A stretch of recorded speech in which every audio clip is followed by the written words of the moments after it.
नमस्कार दोस्तों, स्वागत है आपका मार्केट लर्निंग फ्लोर में, जहां हम बात करते हैं पैसे, सोच और सक्सेस की उस नजरिए से जो स्कूल में नहीं सिखाया जाता। आज हम जानेंगे उस शक्ति के बारे में जो आपके भीतर छिपी है, the power of your subconscious mind. अगर इस शक्ति को सही दिशा मिल जाए तो आप अपने जीवन की हर बाधा को पार कर सकते हैं। Chapter 1, the treasure house with in you. हमारे भीतर एक अद्भुत खजाना है जिसे हम अवचेतन मन कहते हैं। ये मन आपकी सोच, भावनाओं और विश्वासों को पकड़ता है और उन्हें आपकी जिंदगी की सच्चाई बना देता है। अगर आप सोचते हैं कि आप कमजोर हैं, तो आप वैसा ही महसूस करेंगे। अगर आप खुद को धनवान और सफल मानते हैं, तो वैसा ही अनुभव करेंगे। अवचेतन मन हर उस चीज को स्वीकार करता है जो आप उसमें डालते हैं, चाहे वो अच्छा हो या बुरा। ये मन सवाल नहीं करता, बस आपके विचारों को कार्य में बदलता है। यही कारण है कि बार बार दोहराए गए विचार आपकी हकीकत बन जाते हैं। ये एक ऐसा खजाना है जो हमेशा सक्रिय रहता है और ये आपकी भावनाओं, कल्पनाओं और विश्वासों के इशारे पर काम करता है।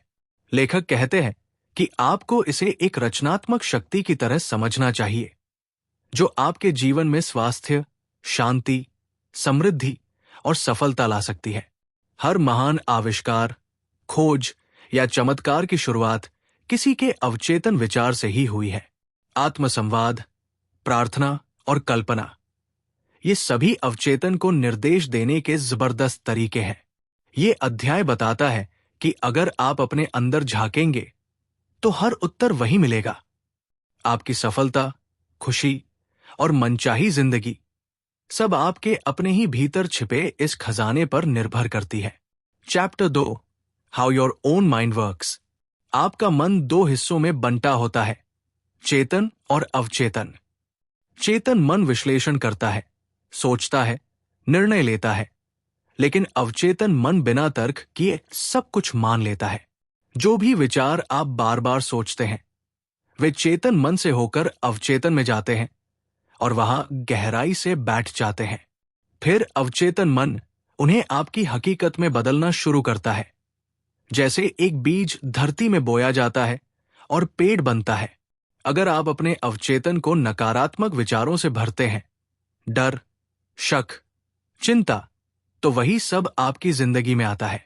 लेकिन अगर आप विश्वास, प्यार, शांति और सफलता के विचार भरते हैं, तो आपका जीवन भी वैसा ही बन जाता है। आपके विचार ही आपकी भावनाएं बनाते हैं और ये भावनाएं ही अवचेतन पर सबसे गहरा असर डालती है। इसलिए सोच समझकर सोचें, अपने शब्दों को चुनें, क्योंकि हर शब्द एक आदेश है जो आपका अवचेतन मान लेता है। ये अध्याय सिखाता है कि कैसे आप अपने विचारों और भावनाओं के जरिए अपने मन को ट्रेन कर सकते हैं और फिर वो आपकी हर मनचाही चीज को पाने में मदद करता है। Chapter 3, the miracle working power of your subconscious. आपका अवचेतन मन चमत्कारी शक्ति से भरा है। इसे सही तरीके से उपयोग करके आप रोगों को ठीक कर सकते हैं, असंभव को संभव बना सकते हैं और अपनी जिंदगी पूरी तरह बदल सकते हैं। चमत्कार कोई जादू नहीं होते, वे मन की शक्ति का परिणाम होते हैं। जब आप किसी चीज पर गहरा विश्वास करते हैं और उसे अपने अवचेतन में बिठा देते हैं, तो वो जरूर घटित होती है। इस अध्याय में कई सच्ची कहानियों के जरिए बताया गया है कि कैसे लोगों ने सिर्फ अपने मन की शक्ति से गंभीर बीमारियां ठीक की, नए अवसर पाए और असफलताओं को सफलता में बदला। ये सब इसलिए संभव हुआ क्योंकि उन्होंने अपने विचारों को सकारात्मक, विश्वासपूर्ण और स्पष्ट रखा। अवचेतन मन में डाली गई भावना और कल्पना ब्रह्मांड में शक्ति बनकर काम करती है। जब आप ये जान लेते हैं कि आपके अंदर ही ये शक्ति है, तो आप बाहर किसी चमत्कार की तलाश नहीं करेंगे, क्योंकि असली चमत्कार आपके अंदर ही है। चैप्टर 4, मेंटल हीलिंग्स इन एंशिएंट टाइम्स। प्राचीन काल से ही लोग मानसिक उपचार की शक्ति को जानते थे। मिस्र, भारत, ग्रीस और चीन में ध्यान, प्रार्थना और मंत्रों के जरिए लोग शारीरिक और मानसिक बीमारियों का इलाज करते थे। प्राचीन मंदिरों में रोगी ध्यान करते थे और विश्वास के साथ इलाज की प्रक्रिया में भाग लेते थे। ये प्रक्रिया थी अवचेतन को एक सकारात्मक विचार और भावना से भरना। ये अध्याय बताता है कि मानसिक उपचार कोई नई चीज नहीं है। ये सदियों से इंसान के अनुभव का हिस्सा रहा है। भविष्यवाणी, मंत्र, आशीर्वाद और शुद्ध विचार, इन सब के पीछे एक ही विज्ञान था, अवचेतन मन की शक्ति। जब इंसान पूरी श्रद्धा से किसी भी विचार को ग्रहण करता है तो उसका अवचेतन उसे सच कर देता है। प्राचीन समय के ऋषिमुनि, योगी और साधक सभी इस सत्य को जानते थे कि मन ही सब कुछ है। इस अध्याय से हमें ये सीख मिलती है कि अगर हम अपने विश्वास और भावनाओं को सही दिशा में लगाएं तो बिना दवाओं के भी चमत्कारी बदलाव संभव है। Chapter 5, mental healings in modern times. आधुनिक युग में मानसिक उपचार को चिकित्सा विज्ञान ने भी मान्यता देना शुरू कर दिया है। कई डॉक्टरों और वैज्ञानिकों ने प्रमाणित किया है कि मन की शक्ति से बीमारियों को ठीक किया जा सकता है। इस अध्याय में डॉक्टर जोसेफ मर्फी खुद अपने अनुभवों और केस स्टडीज के जरिए बताते हैं कि कैसे लोग सिर्फ अपने विश्वास, कल्पना और ध्यान के जरिए चमत्कारी रूप से स्वस्थ हुए। मनुष्य का अवचेतन मन शरीर की हर कोशिका, हर अंग पर प्रभाव डालता है। अगर हम खुद को रोगी मानते हैं और बार बार यही सोचते हैं तो बीमारी गहराती है। लेकिन अगर हम ये माने कि हम स्वस्थ हैं और दिन रात इस भावना को दोहराएं तो शरीर उसी अनुरूप प्रतिक्रिया करता है। कई लोगों ने सिर्फ इस सोच से कि ईश्वर मुझे स्वस्थ बना रहा है, अपने पुराने रोगों से मुक्ति पाई। ये अध्याय सिखाता है कि मन कैसे शरीर को निर्देश देता है और कैसे आप अपने विचारों से अपनी शारीरिक अवस्था को पूरी तरह बदल सकते हैं। आधुनिक मनोवैज्ञानिक भी मानते हैं कि आत्मविश्वास, आशा, प्रेम और आंतरिक विश्वास शरीर को चंगा कर सकते हैं। ये अध्याय हमें सिखाता है कि किसी भी इलाज से पहले अपने मन का इलाज जरूरी है। Chapter 6, practical techniques in mental healings. ये अध्याय बहुत ही व्यावहारिक है, जिसमें बताया गया है कि कैसे आप अपने मन को सही दिशा में प्रशिक्षित कर सकते हैं।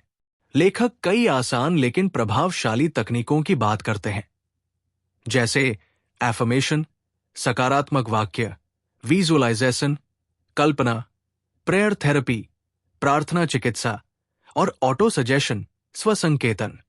इन तकनीकों का मकसद है आपके अवचेतन में ऐसा बीज बोना जो सकारात्मक बदलाव लाए। जब आप बार बार ये सोचते और महसूस करते हैं कि मैं स्वस्थ हूं, मैं सफल हूं, मैं धनवान हूं, तो अवचेतन इन विचारों को स्वीकार करता है और उन्हें हकीकत में बदलने लगता है। विजुअलाइजेशन तकनीक में आप अपनी मनचाही स्थिति को आंखें बंद करके पूरी स्पष्टता से कल्पना करते हैं, जैसे वो पहले से ही सच हो चुकी हो। इससे मन और शरीर में वैसा ही भाव उत्पन्न होता है। प्रेयर थेरेपी में आप गहरी भावना और विश्वास के साथ ईश्वर से जुड़ते हैं और अपने लिए वो स्थिति मांगते हैं जिसे आप प्राप्त करना चाहते हैं। ऑटो सजेशन का मतलब है खुद से दोहराना कि मैं शांति हूं, मुझे सफलता मिल रही है, जिससे ये विचार धीरे धीरे अवचेतन का हिस्सा बन जाए।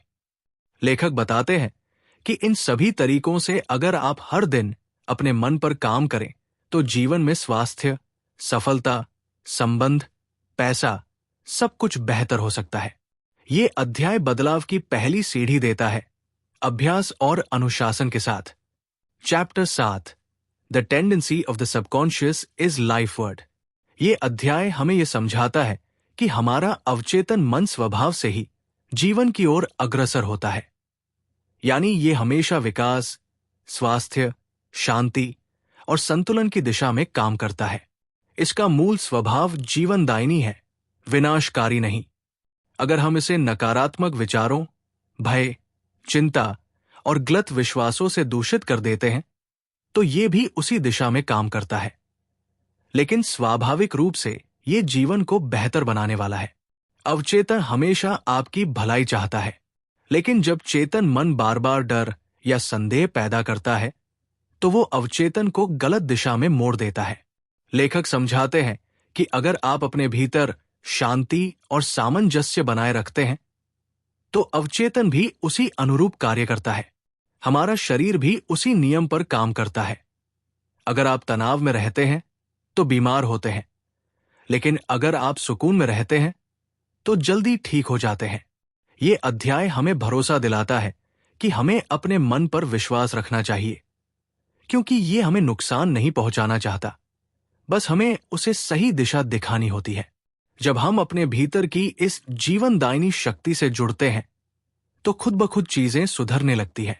अंत में ये अध्याय सिखाता है कि विश्वास, प्रेम, क्षमा और आंतरिक शांति, यही वो बीज है जो हमारे भीतर जीवन को सुंदर बनाते हैं। Chapter 8, how to get the results you want. ये अध्याय सफलता प्राप्त करने की कला को सरल और वैज्ञानिक रूप में समझाता है। लेखक बताते हैं कि अगर आप किसी भी चीज को पूरी भावना, विश्वास और स्पष्ट सोच के साथ चाहें तो वो आपको मिल सकती है। अवचेतन मन परिणाम देने में बहुत शक्तिशाली है, लेकिन ये उसी समय सक्रिय होता है जब आप उसे बिना संदेह के निर्देश देते हैं। अगर आप सोचते हैं शायद हो जाएगा, तो अवचेतन उसे आधा अधूरा मानता है। लेकिन अगर आप सोचते हैं ये निश्चित है, ये मुझ तक पहुंच चुका है, तो वो उसी स्तर पर काम करता है। लेखक सजेस्ट करते हैं कि जब आप किसी लक्ष्य के बारे में सोचें तो उसके बारे में पूरी स्पष्टता रखें, जैसे कि वो पहले से आपकी जिंदगी का हिस्सा हो। रात को सोने से पहले और सुबह उठते ही, ये 2 समय बहुत असरदार होते हैं। इन पलों में अगर आप अपने लक्ष्य को मन में दोहराएं और उसकी कल्पना करें तो अवचेतन उस विचार को बहुत गहराई से पकड़ता है। इस अध्याय में बताया गया है कि सफलता, पैसा, संबंध या स्वास्थ्य, जो भी चाहो, उसके लिए पहले मन को प्रशिक्षित करो। मन में जो चित्र आप बनाते हैं वही अंत में आपके जीवन में उतरता है। हर सफल व्यक्ति पहले अपने मन में विजेता होता है, फिर ही वो बाहर की दुनिया में विजयी बनता है। ये अध्याय हमें ये सिखाता है कि हम जीवन में जो भी परिणाम चाहते हैं उसकी शुरुआत सिर्फ एक विचार से होती है, एक मजबूत, भावनात्मक और स्पष्ट विचार से। Chapter 9, how to use the power of your subconscious for wealth. ये अध्याय बताता है कि धन प्राप्त करना केवल मेहनत का नहीं, बल्कि सोच और विश्वास का भी खेल है। अगर आप मन से खुद को गरीब, अभागा या असफल मानते हैं तो वही आपकी वास्तविकता बन जाती है। धन की शुरुआत बाहर नहीं, अंदर से होती है। जब आप अवचेतन मन में ये विश्वास डालते हैं कि मैं समृद्ध हूं, मुझे पैसा मिल रहा है, तब धीरे धीरे आपके विचार, फैसले और अवसर उसी दिशा में कार्य करने लगते हैं। लेखक कहते हैं कि पैसों से नफरत मत कीजिए, बल्कि पैसे को एक पॉजिटिव शक्ति की तरह स्वीकार कीजिए, जो आपके जीवन में अच्छाई ला सकती है। जो लोग धन को बुरा मानते हैं या ये सोचते हैं कि पैसे वाले लोग लालची होते हैं, उनके अवचेतन में पैसों को लेकर अवरोध पैदा हो जाता है। अगर आप ये सोचते हैं कि पैसा आना मुश्किल है, तो वो वाकई मुश्किल हो जाएगा। लेकिन अगर आप ये माने कि पैसा मेरे पास आसानी से आता है, मैं आर्थिक रूप से स्वतंत्र हूं, तो मन उस दिशा में काम करता है। विजुअलाइजेशन का उपयोग करते हुए आप खुद को एक सफल और समृद्ध व्यक्ति की तरह देख सकते हैं। इससे अवचेतन उसे सच मानकर उसी के अनुसार काम करता है। ये अध्याय बताता है कि आप अपने शब्दों, विचारों और विश्वासों से एक ऐसी ऊर्जा पैदा कर सकते हैं जो धन को आकर्षित करती है। धन को सम्मान दीजिए, आभार व्यक्त कीजिए और उसे एक साधन समझिए, उद्देश्य नहीं। मन में ये भाव रखिए कि ईश्वर मेरे जीवन में हर चीज की प्रचुरता दे रहा है। अवचेतन को बार बार ये संकेत दीजिए कि मुझे जो चाहिए वो मुझे मिल रहा है। धन के लिए सकारात्मक भाव रखें, तभी धन आपको सकारात्मक रूप में मिलेगा। Chapter 10, your right to be rich. हर व्यक्ति को अमीर बनने का अधिकार है। ये इस अध्याय की मूल भावना है। धन कोई पाप नहीं है, बल्कि ये आपके जीवन को आरामदायक, रचनात्मक और उपयोगी बनाने का एक जरिया है। कई लोगों को ये गलत धारणा होती है कि गरीबी आध्यात्मिकता का प्रतीक है, जबकि लेखक इसे पूरी तरह खारिज करते हैं। ईश्वर ने आपको जो जीवन दिया है वो समृद्ध, सुंदर और भरपूर होने के लिए है, सिर्फ संघर्ष और कष्ट के लिए नहीं। आपका अधिकार है कि आप एक अच्छा घर, अच्छा खाना, शिक्षा, सुविधा और आनंद से भरपूर जीवन जिए। जब आप ये मान लेते हैं कि आप समृद्ध बनने के लायक हैं, तभी आपका अवचेतन उसे स्वीकार करता है और वैसा माहौल बनाता है। अगर आपके भीतर ये विश्वास हो कि मुझे तो बस गुजारा करना है, तो वही मिलेगा। लेकिन अगर आप सोचे कि मेरे पास बहुत कुछ है और आने वाला है, तो ब्रह्मांड भी उसी अनुरूप कार्य करता है। ये अध्याय हमें आत्मगौरव और अपने अधिकारों की याद दिलाता है। जब आप पैसा कमाते हैं, तो उससे दूसरों की मदद कर सकते हैं, समाज को बेहतर बना सकते हैं। धन के प्रति स्वस्थ दृष्टिकोण रखना जरूरी है, ना लोभ में, ना अपराध बोध में। ये अध्याय अंत में कहता है, अमीर बनना सिर्फ आपका सपना नहीं, बल्कि आपका अधिकार है। बस अवचेतन को यही विश्वास देना है कि आप इसके योग्य हैं। Chapter 11, your subconscious mind as a partner in success. ये अध्याय बताता है कि सफलता सिर्फ बाहरी मेहनत का फल नहीं है, इसके पीछे अवचेतन मन का सीधा सहयोग होता है। आपका अवचेतन वो साथी है जो दिन रात बिना थके आपके लिए काम करता है, लेकिन ये वही काम करता है जो आप बार बार सोचते और महसूस करते हैं। अगर आप खुद को असफल मानते हैं, डरते हैं या खुद पर भरोसा नहीं करते, तो अवचेतन वही सब आपको बार बार दिलाता है। लेकिन अगर आप अपने लक्ष्य को बार बार अपने मन में दोहराते हैं, उसकी कल्पना करते हैं और उसमें भावनात्मक रूप से विश्वास करते हैं, तो आपका अवचेतन उसे कार्यरूप में बदलने लगता है। यहां लेखक बताते हैं कि सफल लोग अपने अवचेतन से जुड़े होते हैं। वे जो सोचते हैं वही बनते हैं।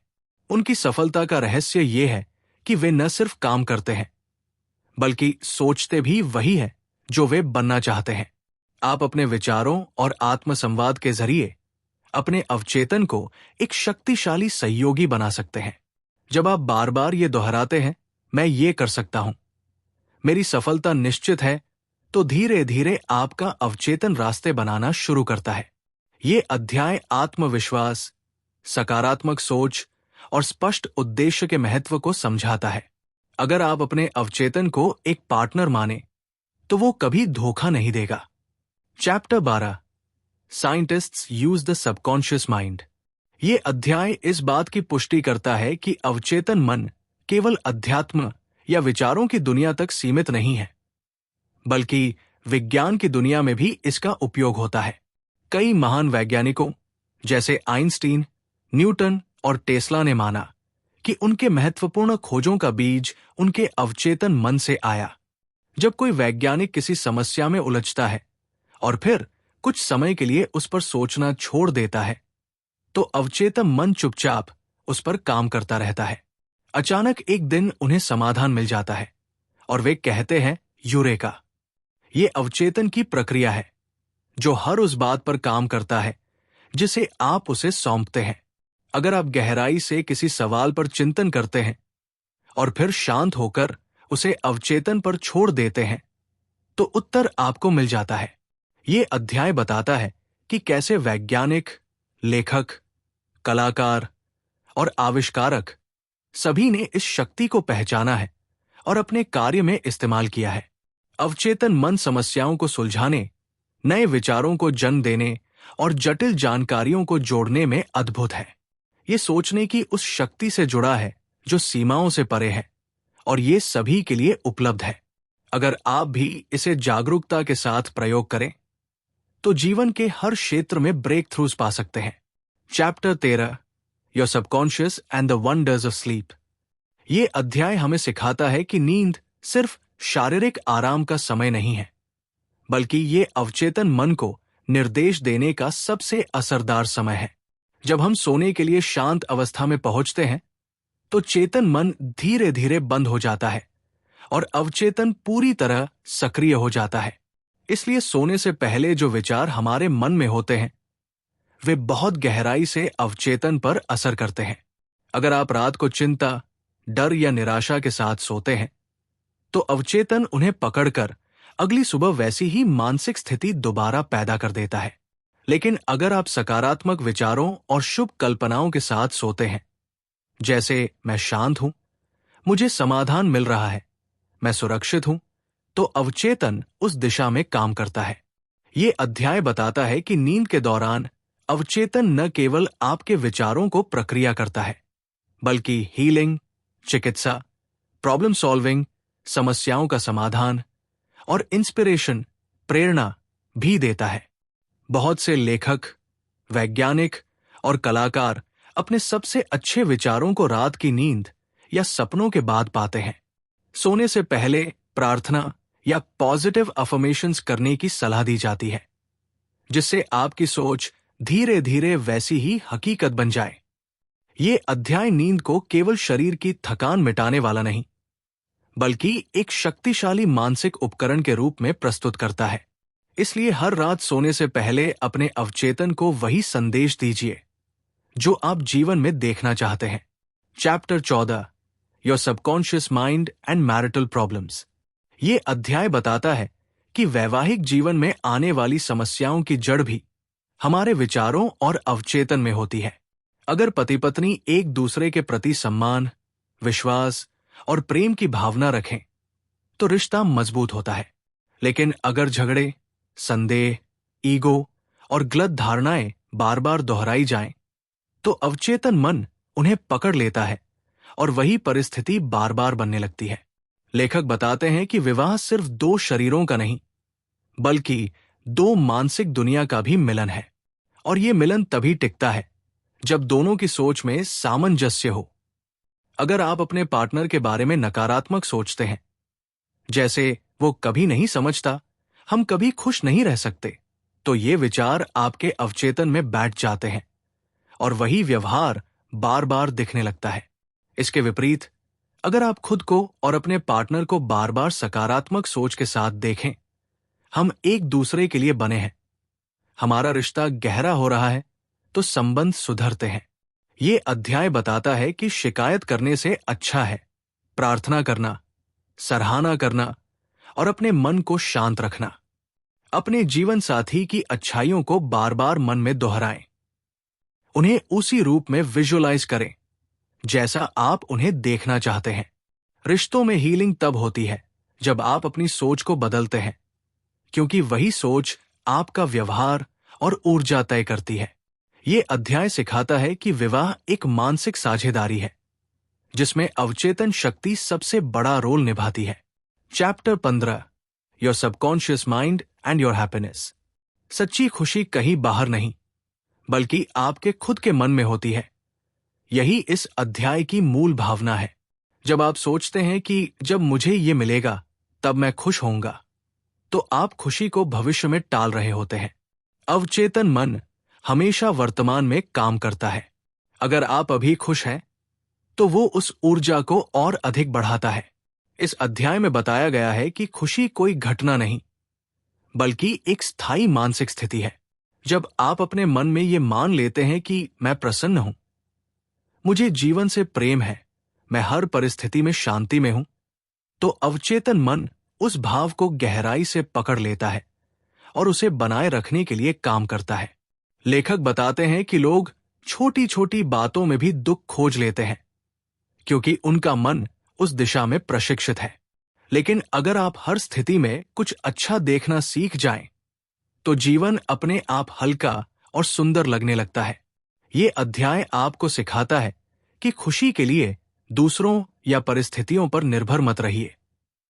अपने भीतर उस स्रोत को पहचानिए जो हमेशा उपलब्ध है। ध्यान, प्रार्थना, आभार और सकारात्मक सोच, ये सभी तरीके हैं अपने अवचेतन को खुश रहने का निर्देश देने के। ये अध्याय याद दिलाता है कि आपके विचार ही आपकी भावनाओं को जन्म देते हैं और वही आपके जीवन का अनुभव बनते हैं। अगर आप अपने मन को खुशी से भरें, तो बाहरी दुनिया भी उसी का प्रतिबिंब बन जाएगी। Chapter 16, your subconscious mind and harmonious human relations. इस अध्याय में बताया गया है कि हमारे जीवन के सारे रिश्ते, चाहे वो परिवार, दोस्त या काम के हों, सीधे तौर पर हमारी सोच और अवचेतन के प्रभाव में होते हैं। अगर हम किसी व्यक्ति के बारे में लगातार नकारात्मक सोचते हैं, जैसे वो मुझसे जलता है, वो हमेशा आलोचना करता है, तो अवचेतन इन विचारों को पकड़ लेता है और हमारे व्यवहार को उस दिशा में ढाल देता है। इससे वो रिश्ता और बिगड़ता है, क्योंकि हमारी ऊर्जा ही वैसी बन जाती है। लेकिन अगर हम जानबूझकर अपनी सोच बदलें और हर व्यक्ति के लिए प्रेम, सम्मान और समझ का भाव रखें, तो संबंधों में बदलाव आने लगता है। ये अध्याय सिखाता है कि फॉरगिवनेस यानी क्षमा, मानसिक और भावनात्मक शांति के लिए बेहद जरूरी है। अगर आप किसी से गुस्सा करते हैं और मन में उसका द्वेष रखते हैं, तो सबसे ज्यादा नुकसान आपका अवचेतन झेलता है। लेखक बताते हैं कि आप जिस तरह की ऊर्जा दूसरों को देते हैं, वही लौटकर आपके पास आती है। अगर आप रिश्तों में सामंजस्य चाहते हैं, तो पहले अपने मन में सामंजस्य लाइए। दूसरों की गलतियों को माफ करना सीखिए, क्योंकि जब आप दूसरों को क्षमा करते हैं, तब असल में आप खुद को मुक्त करते हैं। ये अध्याय स्पष्ट करता है कि सौहार्दपूर्ण संबंध हमारे सोचने के तरीके से बनते हैं और इन्हें सुंदर बनाने की शक्ति हमारे भीतर ही होती है। Chapter 17, how to use your subconscious mind for forgiveness. ये अध्याय बताता है कि क्षमा करना कोई कमजोरी नहीं, बल्कि मानसिक और आत्मिक शक्ति का प्रतीक है। जब हम किसी को क्षमा नहीं करते, तो असल में हम खुद को ही कष्ट देते हैं। अवचेतन मन हर भावना को गहराई से पकड़ता है, चाहे वो घृणा हो या प्रेम। अगर आप लंबे समय तक किसी के प्रति द्वेष, गुस्सा या नाराजगी अपने मन में रखते हैं, तो वो धीरे धीरे आपके मानसिक और शारीरिक स्वास्थ्य को प्रभावित करता है। लेखक बताते हैं कि क्षमा का मतलब है अपने मन को नकारात्मकता से मुक्त करना और सकारात्मक ऊर्जा को अंदर प्रवेश देना।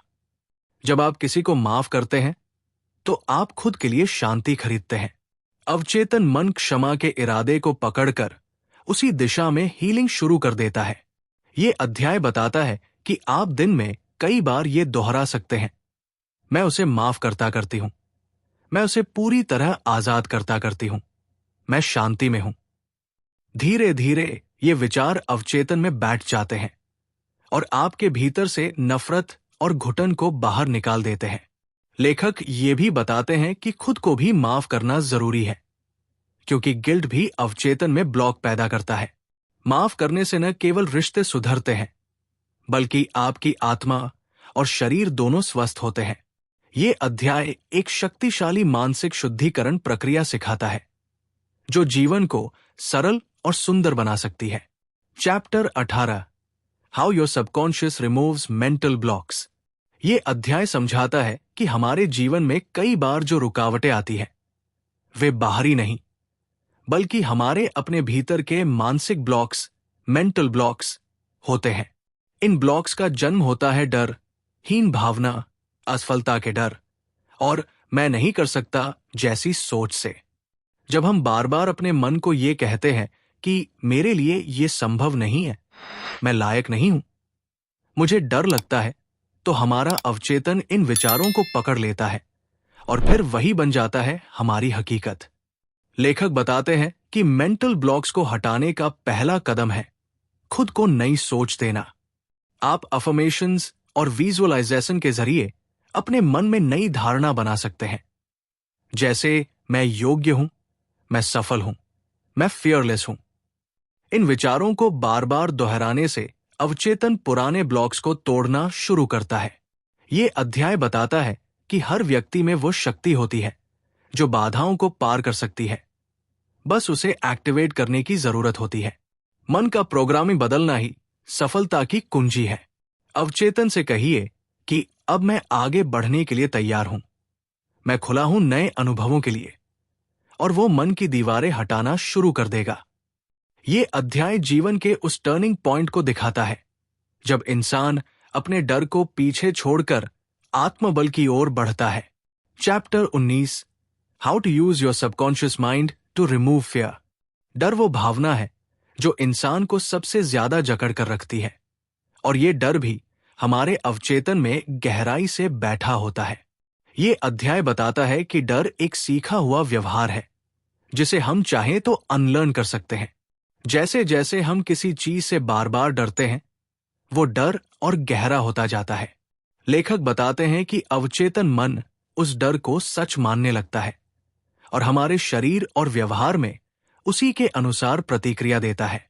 लेकिन अगर आप धीरे धीरे उस डर का सामना करना शुरू करें, सोच, कल्पना और भावना से, तो अवचेतन डर को कमजोर मानकर हटाने लगता है। आप अपने मन को ये बार बार कह सकते हैं, मुझ में साहस है, ईश्वर मेरी रक्षा कर रहा है, मैं डर से आजाद हूं। विजुअलाइजेशन के माध्यम से आप खुद को उस परिस्थिति में देख सकते हैं जहां आप बिना डर के सफलता से काम कर रहे हैं। जैसे जैसे ये विचार अवचेतन में बैठते हैं, वैसे वैसे डर का असर कम होता जाता है। ये अध्याय हमें सिखाता है कि डर एक मानसिक रुकावट है और इसे फेथ, पॉजिटिविटी और अभ्यास से पूरी तरह हटाया जा सकता है। अवचेतन मन तब सबसे ज्यादा मदद करता है जब हम खुद पर और ईश्वर पर पूरा विश्वास रखते हैं। Chapter 20, how to stay young in spirit forever. इस आखिरी अध्याय में लेखक बताते हैं कि उम्र सिर्फ शरीर की नहीं होती, असली उम्र आपकी सोच की होती है। अगर आप हर दिन ये सोचें कि अब मैं बूढ़ा हो रहा हूं, अब मेरी ऊर्जा खत्म हो रही है, तो अवचेतन मन इन विचारों को सच मानकर शरीर को उसी दिशा में ढाल देता है। लेकिन अगर आप सोचें कि मैं हर दिन नया हूं, मेरे अंदर ऊर्जा की कमी नहीं, मैं अभी भी सीख रहा हूं, तो आपका मन और शरीर दोनों उसी तरह काम करने लगते हैं। लेखक कहते हैं कि जवान रहने का रहस्य है जिज्ञासा, नई चीजें सीखने की इच्छा और जीवन के लिए उत्साह बनाए रखना। जिन लोगों में कोई लक्ष्य नहीं बचता, वे जल्दी बूढ़े हो जाते हैं, चाहे उनकी उम्र कुछ भी हो। लेकिन जो लोग अपने जीवन को उद्देश्य, आनंद और रचनात्मकता से भरते हैं, वे अंदर से कभी बूढ़े नहीं होते। ये अध्याय बताता है कि आपको अपने मन से बुढ़ापा शब्द ही निकाल देना चाहिए। हर दिन को नई शुरुआत मानिए और अपने अवचेतन को यही संदेश दीजिए कि मैं जीवंत हूं, मैं जवान हूं, मैं सक्रिय हूं। अवचेतन मन उसी ऊर्जा को आपके शरीर में उतार देता है। युवावस्था कोई अवस्था नहीं, बल्कि सोचने का तरीका है, और यही सोच आपको हर उम्र में जवान बनाए रख सकती है। दोस्तों, आपकी असली ताकत आपके भीतर है, बस उसे पहचानने और सक्रिय करने की देर है। अगर ये वीडियो आपको ज्ञान, हिम्मत या सोच में बदलाव दे पाए, तो एक लाइक जरूर करें और चैनल को सब्सक्राइब करना न भूलें। मिलते हैं अगली वीडियो में नई सोच, नए नजरिए और नई सफलता के साथ। धन्यवाद।